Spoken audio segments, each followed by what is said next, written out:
Hello friends, welcome back to Apex point.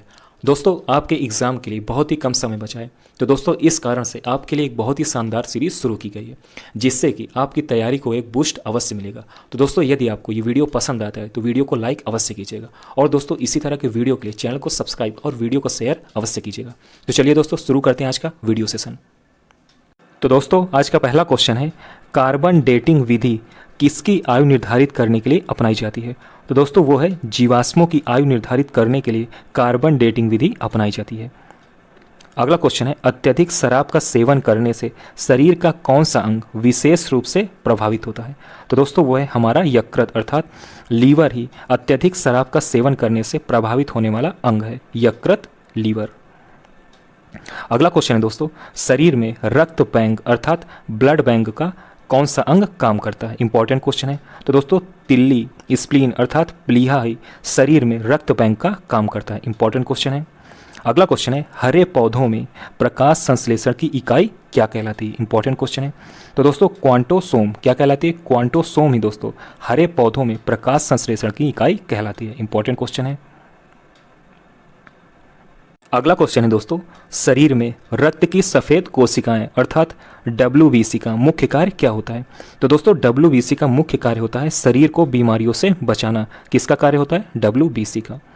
अगला question है, मछली के हृदय में कितने प्रकोष्ठ होते हैं? तो कितने प्रकोष्ठ होते हैं? 2, अर्थात मछली के हृदय में 2 चैम्बर होते हैं। कितने? 2।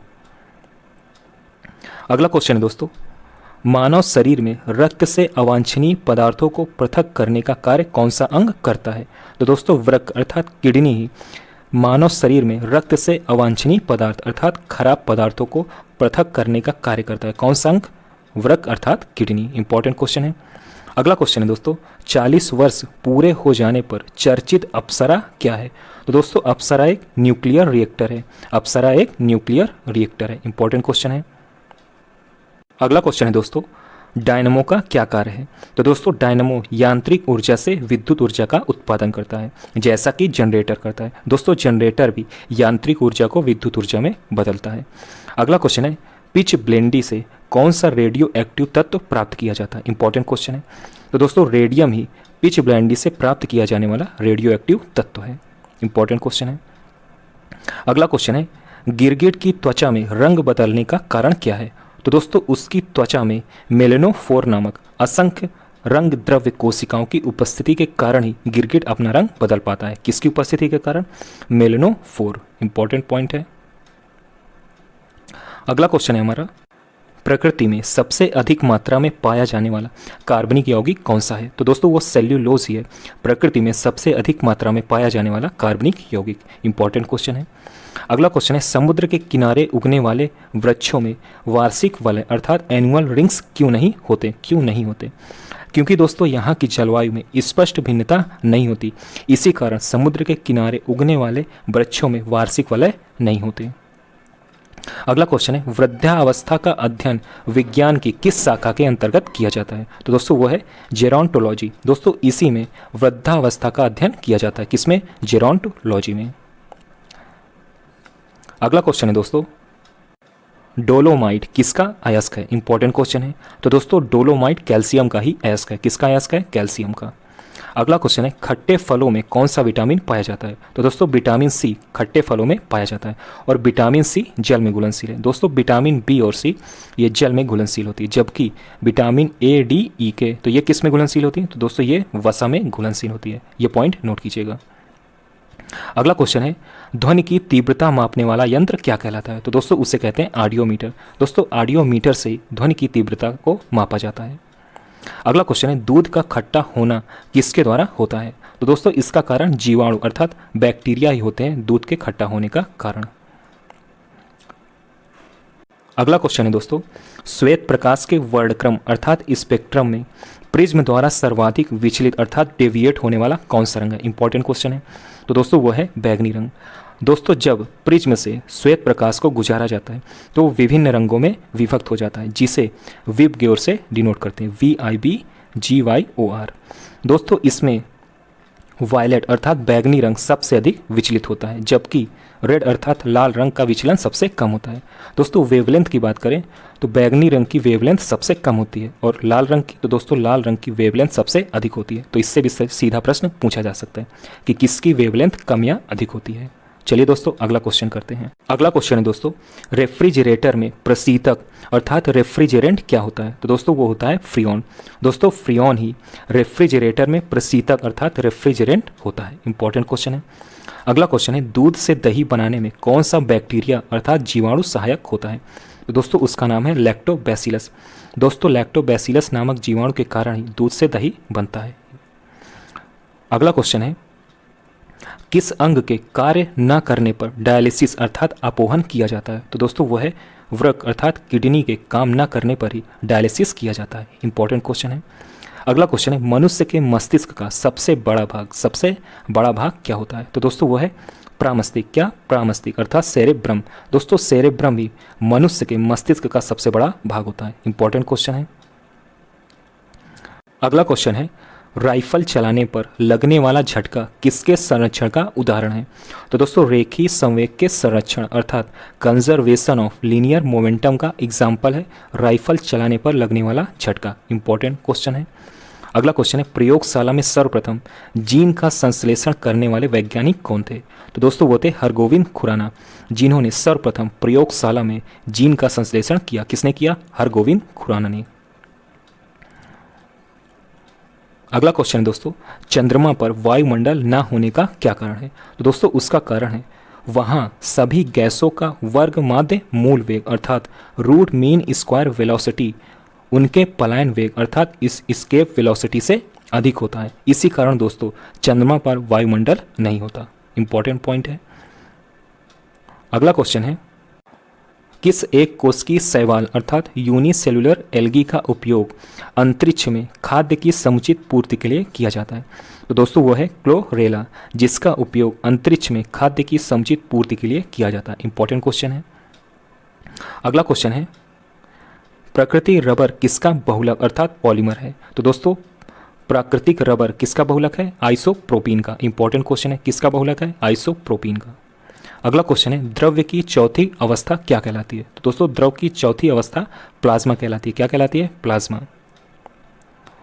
अगला क्वेश्चन है, प्रत्यावर्ती धारा की माप किस यंत्र से की जाती है? तो दोस्तों वह है तप्त तार अमीटर। दोस्तों इसी से प्रत्यावर्ती धारा की माप की जाती है। इंपॉर्टेंट क्वेश्चन है।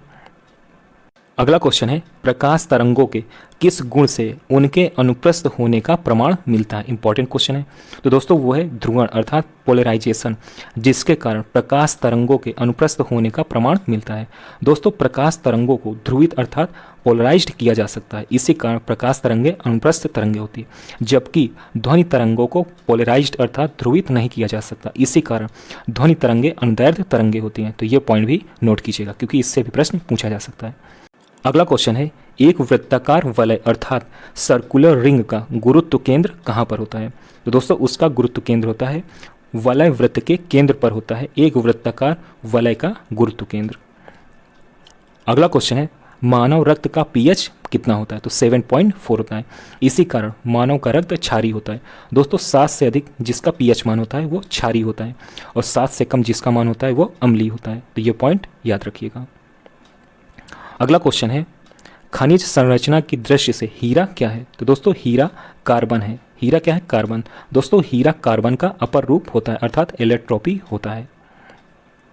अगला क्वेश्चन है, ग्रह गति अर्थात प्लैनेटरी मोशन का सिद्धांत किसने प्रतिपादित किया? तो दोस्तों वो हैं केपलर। इन्होंने ग्रह के गति संबंधी नियम को प्रतिपादित किया। किसने किया? केपलर ने। इंपॉर्टेंट क्वेश्चन है। अगला क्वेश्चन है, हाइड्रोजन बम किस सिद्धांत पर आधारित है? तो दोस्तों हाइड्रोजन बम नाभिकीय संलयन अर्थात न्यूक्लियर फ्यूजन पर आधारित होता है। हाइड्रोजन बम किस पर आधारित होता है? नाभिकीय संलयन पर, ना कि नाभिकीय विखंडन पर। इंपॉर्टेंट क्वेश्चन है। अगला क्वेश्चन है, प्रोटॉन की खोज किसने की थी? तो दोस्तों रदरफोर्ड ने प्रोटॉन की खोज की थी। किसने की थी? रदरफोर्ड ने। अगला क्वेश्चन है, कौन सा पदार्थ पृथ्वी पर तीनों अवस्थाओं में पाया जाता है? तो दोस्तों वह है पानी, जो कि पृथ्वी पर तीनों अवस्थाओं में पाया जाता है। अगला क्वेश्चन है दोस्तों, हीरे के संबंध में कैरेट क्या होता है? तो दोस्तों हीरे के संबंध में कैरेट हीरे के भार का मात्रक होता है। तो दोस्तों कैरेट क्या होता है? हीरे के भार का मात्रक होता है हीरे के संबंध में। इंपॉर्टेंट क्वेश्चन है। अगला क्वेश्चन है गैल्वेनीकृत लोहे पर किसका लेप होता है? तो दोस्तों जिंक। किसका लेप होता है? दोस्तों जिंक का ही लेप होता है गैल्वेनीकृत लोहे पर। अगला क्वेश्चन है भारत में 28 फरवरी को विज्ञान दिवस किस उपलक्ष्य में मनाया जाता है? तो दोस्तों सीवी रमन द्वारा रमन प्रभाव की खोज करने के दिन के उपलक्ष्य में ही प्रत्येक वर्ष 28 फरवरी को विज्ञान दिवस मनाया जाता है। दोस्तों सीवी रमन को इस खोज के लिए नोबेल पुरस्कार से भी सम्मानित किया गया था। अगला क्वेश्चन है 7 नवंबर 1888 को भारत के किस महान वैज्ञानिक का जन्मदिन मनाया जाता है? तो दोस्तों वो है सीवी रमन। दोस्तों इन्हीं का जन्मदिन प्रत्येक वर्ष 7 नवंबर को मनाया जाता है। किनका? सीवी रमन का। अगला क्वेश्चन है आयोडीन युक्त नमक का प्रयोग किस बीमारी की रोकथाम के लिए किया जाता है? तो दोस्तों वो है गलकंड ग्वाइटर अर्थात घेंघा। दोस्तों घेंघा नामक रोग रोकने के लिए आयोडीन युक्त नमक का प्रयोग किया जाता है। अगला क्वेश्चन है विद्युत मोटर का क्या कार्य होता है? तो दोस्तों विद्युत मोटर विद्युत ऊर्जा का यांत्रिक ऊर्जा में परिवर्तित करती है विद्युत मोटर। अगला क्वेश्चन है दोस्तों हरे पौधों में प्रकाश संश्लेषण अर्थात फोटोसिंथेसिस की इकाई क्या कहलाती है? तो दोस्तों क्वांटासोम ही हरे पौधों में प्रकाश संश्लेषण की इकाई कहलाती है। इंपॉर्टेंट क्वेश्चन है क्वांटासोम। अगला क्वेश्चन है पृथ्वी का औसत घनत्व क्या है? तो दोस्तों पृथ्वी का औसत घनत्व है 5.5 ग्राम प्रति घन सेंटीमीटर। कितना है? 5.5 ग्राम प्रति घन सेंटीमीटर। अगला क्वेश्चन है सूर्य सदैव पूर्व से निकलता है क्योंकि दोस्तों पृथ्वी पश्चिम से पूर्व की ओर घूमती है, ना कि पूर्व से पश्चिम की ओर। तो ये पॉइंट नोट कीजिएगा। अगला क्वेश्चन है पौधों में वाष्पोत्सर्जन दर के निर्धारण के लिए किस यंत्र का उपयोग किया जाता है? तो आंसर है पोटोमीटर। दोस्तों पोटोमीटर नामक यंत्र से ही पौधों में वाष्पोत्सर्जन दर का निर्धारण किया जाता है। किसके द्वारा? पोटोमीटर के द्वारा। इंपॉर्टेंट क्वेश्चन है। अगला क्वेश्चन है रेड लेड का रासायनिक सूत्र क्या है? तो दोस्तों रेड लेड का रासायनिक सूत्र होता है Pb3O4। क्या होता है? Pb3O4। अगला क्वेश्चन है मानव शरीर में विटामिन के का निर्माण किस अंग में होता है? इंपॉर्टेंट क्वेश्चन है। तो दोस्तों कोलन में बैक्टीरिया द्वारा होता है। किसके द्वारा होता है? कोलन में बैक्टीरिया द्वारा ही मानव शरीर में विटामिन के का निर्माण होता है। इंपॉर्टेंट क्वेश्चन है। अगला क्वेश्चन है डार्क एवेंजर क्या है? तो दोस्तों डार्क एवेंजर एक प्रकार का प्रमुख कंप्यूटर वायरस है डार्क एवेंजर। तो दोस्तों ये था हमारा लास्ट प्रश्न। आपको ये वीडियो कैसा लगा कमेंट करके जरूर बताइएगा। और दोस्तों इसी तरह के वीडियो के लिए चैनल को सब्सक्राइब और वीडियो को लाइक और शेयर अवश्य कीजिएगा। तो चलिए दोस्तों मिलते हैं नेक्स्ट वीडियो में। Okay, good luck.